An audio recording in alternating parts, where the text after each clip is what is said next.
Hey everybody, welcome back to Polytech, the show where we break down the intersections of politics, power, and technology, and how all three shape our democracy. I'm Dale, I'm your host, and today we're going to be talking about something that's been stirring up a lot of noise again, mail-in voting. You've probably heard Donald Trump say he wants to get rid of mail-in ballots, calling them dangerous, corrupt, and even unconstitutional. Very powerful words. But why? And what's behind the actual push that he's working on right now? And what's the difference really between mail-in and absentee voting? So let's go ahead and dive into this so we can get a better understanding of what mail-in voting is. Mail-in voting or vote by mail is exactly what it sounds like. Instead of going to a polling place, you get your ballot actually mailed to you. You fill it out at home and you send it back by mail, or you drop it off in a secure and monitored ballot box. Same ballot, same verification, same counting process. There's no difference at all with this. Except you're doing it from your kitchen table instead of standing in a long line or a polling line. Some states automatically will send this out to their voters, as long as you're registered voters. Others will let you request one if you prefer to vote by mail. This isn't really anything new. Oregon has been doing it for about 20 years or so. Washington, I think Colorado also for about the same length of time. It's efficient, it saves money, it boosts participation, and especially for people who can't really vote in person, this is a godsend for them, and it makes things a lot easier for them. Still allows them to participate as an American, to be able to vote for our elected officials. Election studies show and audits show and have found that there is not any widespread fraud in mail-in voting. Yeah, none. The system is secure and it's heavily verified throughout the whole process. Now, let's talk about absentee voting, right? So sometimes we get this a little confused, and if you listen to Trump, he hates mail-in voting, but he loves absentee voting and he'll support it. Well, what does this mean? Because it's almost the same thing, just with a different label. So absentee voting was designed for people who couldn't make it to the polls on election day.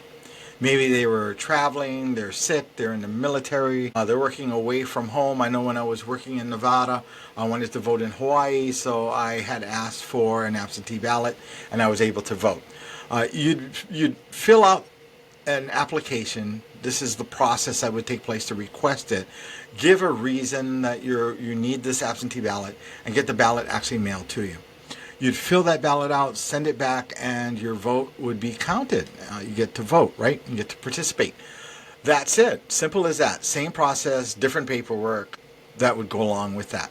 So the big difference between absentee and mail-in voting is really just the rules that surround each process or each request. So mail-in voting says any registered voter can vote this way. No excuses needed. Absentee voting, different. You'll need a reason to be able to request an absentee ballot. Otherwise, they are identical. There's no difference between them.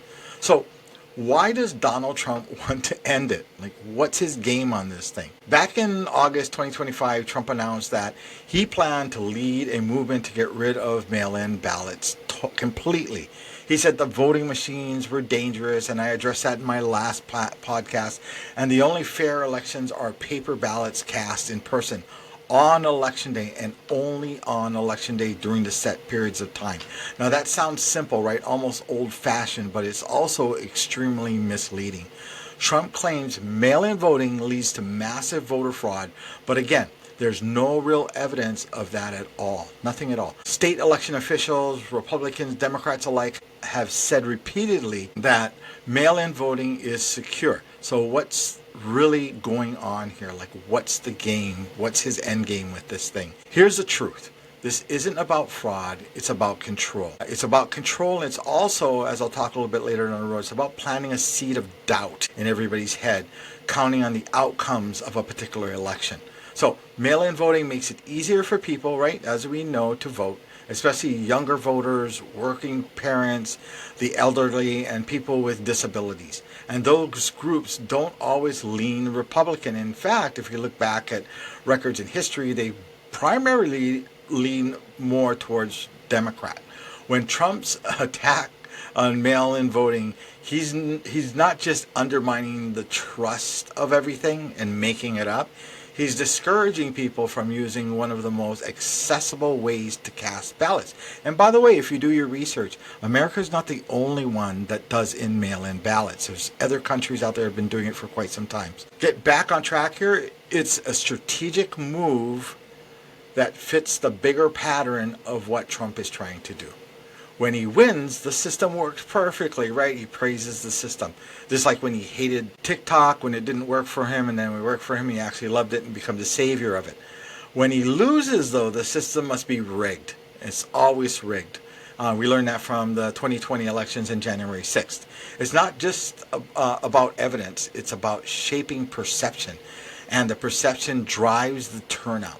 In 2020, after Trump spent months calling mail-in ballots corrupt, a lot of his own supporters stopped using them. Big numbers stopped using them. Even in states where Republicans had dominated absentee ballot voting for years, that dropped by 60-70%, and if not altogether stopped. So this isn't just a political messaging, it's a voter suppression by suggestion. And that seems to be what he's very good at. Now, here's the key legal points on this. It's very important to listen to this. The president doesn't control how elections are run. The Constitution gives that power to the state.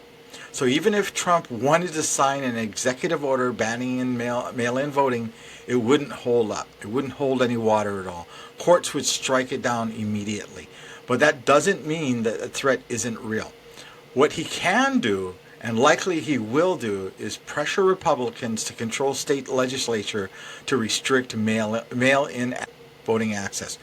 Shorter deadlines, stricter IDs, requirements, fewer drop boxes, fewer early voting days, which he's already working on. He only wants one voting day. And that's how you chip away at the participation without banning the actual vote.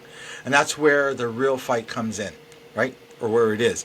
Not in D.C., but at the state capital and the state level. So let's make this simple. Once and for all, mail-in voting means anyone can vote by mail. Absentee voting means some people can if they have a particular reason to do that. So this is an important distinction between these two, because Trump supports absentee, but he's totally against mail-in voting. Both involve mail-in ballots, both require your signature and ID verification. Both are counted exactly the same way. The difference is the paperwork, not the security. It's extremely security, and between the two, the security doesn't change. It doesn't alter, it doesn't falter, any of those things at all. So when Trump says mail-in voting is corrupt, but absentee voting is fine, remember, he's describing the process with the different rules and with the mindset of control and blame. Control and blame, let's say that. This isn't really about ballots, it's about trust, and it's about erosion of it over time. If a political movement can convince enough people that an election can be trusted or untrusted unless their side wins, the democracy itself has crumbled. And we've seen that happen.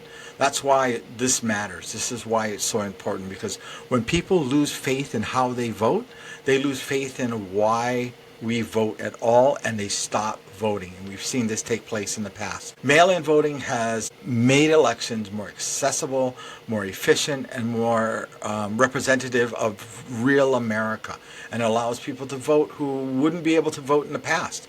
And dismantling that system doesn't protect democracy, it actually weakens it by extreme levels. So the next time you hear someone claim that mail-in voting is dangerous or corrupt, ask them for proof. And then ask them who benefits from that particular belief. Because if we start throwing out entire voting systems for political convenience, we are not protecting democracy. We are actually handing it over and giving up. So I'm Dale Gibler, and this is Polytech. If this episode made you think, share it, talk about it, and then join me on Spotify, and also join me on YouTube and Substack. And remember, democracy only works if we all participate, whatever the cost may be. Thank you very much for listening. Appreciate you.